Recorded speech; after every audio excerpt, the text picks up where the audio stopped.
Ladies and gentlemen, this is a touchy review of a book called To Think Like Shakespeare by an English professor based in Memphis, Tennessee in the USA. This book makes no sense. Newstok is advocating that a standard education for all pupils is not a good idea. Getting pupils to watch the very best lectures through online learning is not actually as good as having a mediocre teacher teach you in a classroom. Newstok says that doing regular exams in subjects which lead to specific jobs and pay good salaries is not the be-all and end-all of education. And focusing on specific targets doesn't work.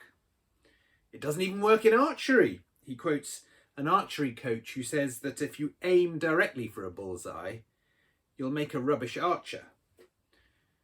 So as you can see, this book makes no sense. Unless you believe in a different kind of education to the ones that politicians talk about. Newstok points out that the rich aren't so keen on standardized online education. So why do these ideas matter? They matter because they're so far away from modern orthodoxy. Newstok says that schools are places with their own history and culture, and the place is part of the educational experience that shapes the individual. Online learning, He says that teachers have to offer intensive attention to build trust with their pupils and meet their needs. He says children need to study the very best works of literature like Paradise Lost and Hamlet.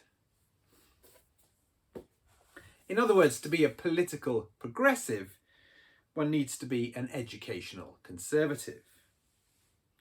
We have discussions of craft, form and ends in this book. I found myself Googling the books he mentions, the illustrations he uses, and the historical figures that he draws into every chapter. This is not a manifesto, it's a treasury. I found myself going on all sorts of fruitful intellectual digressions. None of Newstok's book makes any sense unless you believe that the purpose of a school is to create well-informed individuals capable of expressing their own ideas and taking action to create a world that they want to live in. But do employers really want employees that are curious, flexible, creative, self-motivated, eloquent, and independent? I know that for a fact that political parties don't want too many members like that. So it's unlikely that any of this stuff is going to catch on.